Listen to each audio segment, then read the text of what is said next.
Hello friends, Meenu vlogs में आपका स्वागत है। आप सभी को अक्षय तृतीया की बहुत बहुत शुभकामनाएं। आज मैं आपको अक्षय तृतीया की बहुत ही सरल एवं संपूर्ण पूजा विधि बताऊंगी।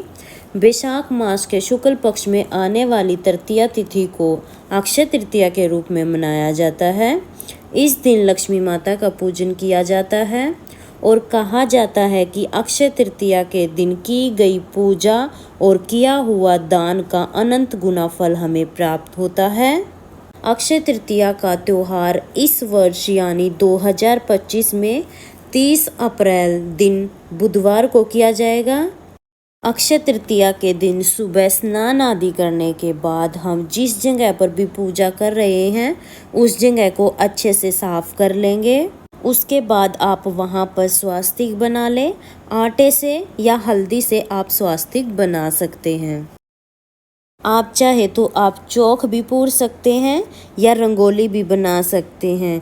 अगर आपको चौक पूरना नहीं आता है तो कोई बात नहीं, तो आप सिर्फ स्वास्तिक भी बना सकते हैं। तो मैंने यहाँ पे आटे से सिंपल सा डिज़ाइन बना लिया है।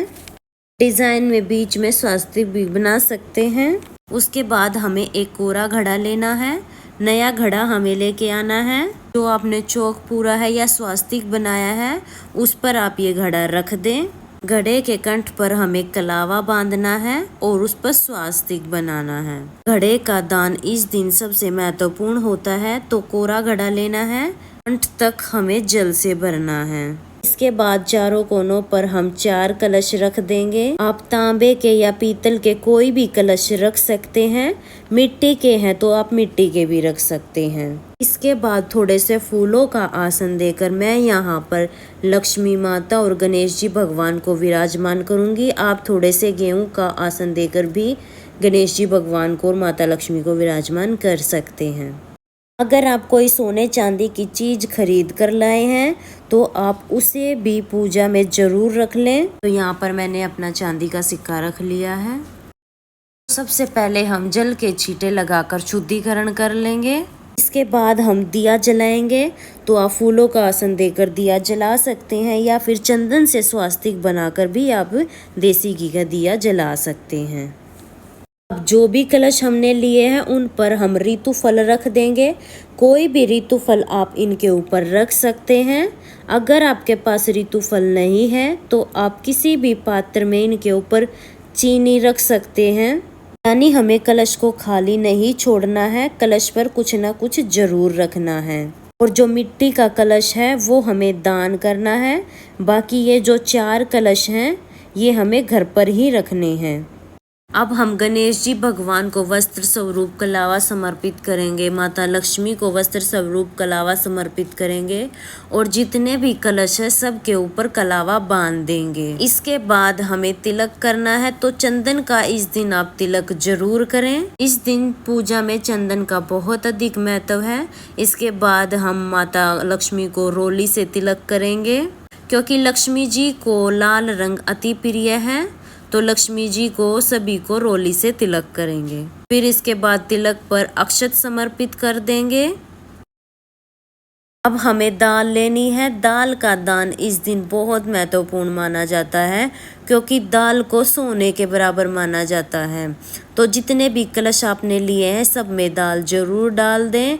और जो बड़ा मटका आपने लिया है उसमें आप दाल ना डालें, क्योंकि वो हमें दान करना है। उसके पास में ही आप दाल रख दें। 1-2 दाना आप चाहे तो आप डाल सकते हैं, बाकी पास में ही रख दें। गणेश जी को, माता लक्ष्मी को, सभी को दाल समर्पित करेंगे। इसके बाद हम फूल समर्पित करेंगे। तो जो भी फूल आपको मिल जाए आप गणेश जी भगवान को, माता रानी को फूल जरूर समर्पित करें।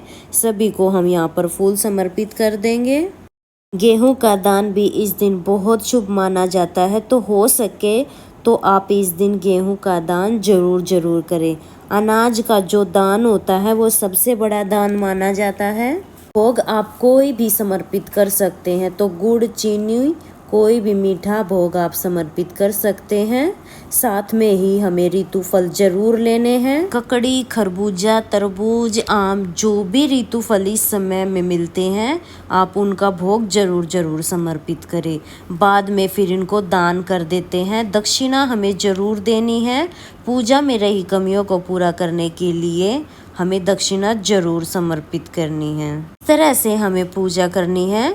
पूजा करने के बाद अगर आपने व्रत किया है तो 1 लोटा जल लेकर अलग से जो हमें सूर्य देवता को अर्घ देना है, और हाथ में थोड़ी सी चने की दाल लेनी है और फूल लेने हैं। फिर हम अक्षय तृतीया की व्रत कथा सुनेंगे। अगर आपने व्रत नहीं किया है तो आप इस पार्ट को स्किप कर सकते हैं। कथा सुनने के बाद चने की दाल हम गणेश जी भगवान को और माता लक्ष्मी को समर्पित करेंगे। इसके बाद हमें करनी है आरती। तो पहले हम गणेश जी भगवान की आरती करेंगे, बहुत ही प्रेम पूर्वक हमें आरती करनी है। फिर हम लक्ष्मी माता की आरती करेंगे। आरती करने के बाद हाथ जोड़कर पूजा में रही कमियों के लिए क्षमा याचना करेंगे और माता लक्ष्मी से सदैव हमारे घर में निवास करने के लिए प्रार्थना करेंगे। तो इस तरह से हमें अक्षय तृतीया की पूजा करनी है। पूजा करने के बाद जो कहानी सुनने के लिए जल का लोटा लिया था, ये सूर्य देवता को अर्घ दे देंगे। तो बहुत ही सरल तरीके से हम पूजा करेंगे। पूजा करने के बाद हमने जो मटका लिया है, पूजा के बाद जो हमने मिट्टी का मटका लिया है और मिट्टी के मटके के ऊपर जो फ्रूट रखे हैं और साथ में ही गेहूं, दाल, दक्षिणा, ये सब हम दान कर देंगे। आप किसी भी ज़रूरतमंद को ये दान कर सकते हैं या किसी गरीब को भी आप ये दान दे सकते हैं। आप चाहे तो आप मंदिर में भी पंडित जी को ये दान दे सकते हैं। और जो ये 4 लोटे हमने लिए हैं, इनके जल के छींटे हम पूरे घर में लगा देंगे और बचा हुआ जल हम अपने घर के गमलों में सींच देंगे, पौधों में सींच देंगे। और इन पे जो आम रखे हैं वो आप सभी को प्रसाद रूप में बांट दें। और जब भी हम पूजा की सामग्री उठाएंगे तो जो भी फूल पत्ते आपने पूजा में यूज़ किए हैं उनको इधर उधर नहीं फेंकना है। इनको आप किसी भी गमले में रख दें ताकि इनका खाद बन जाए। ये सारी चीज़ें बाद में कैसे उठानी है ये सब मैंने आपको वीडियो में बता दिया है। ये मैंने अक्षय तृतीया पूजा विधि की बिल्कुल सरल विधि बताई है।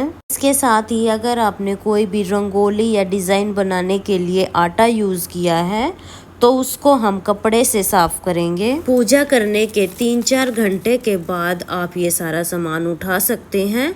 तो इस आटे को इस तरह से कपड़े से साफ करने के बाद हम इसको इधर उधर नहीं फेंकेंगे। ये आटा हम चींटियों को डाल देंगे। तो फ्रेंड्स, अक्षय तृतीया के दिन जलदान का और अन्नदान का विशेष महत्व है। आप अपनी श्रद्धा के अनुसार जैसा दान चाहे आप वैसा कर सकते हो। तो फ्रेंड्स, अगर आपको ये वीडियो पसंद आई हो तो वीडियो को लाइक कर देना, मेरे चैनल को सब्सक्राइब कर लेना। माँ लक्ष्मी की कृपा आप सभी पर सदैव बनी रहे। वीडियो देखने के लिए बहुत बहुत धन्यवाद।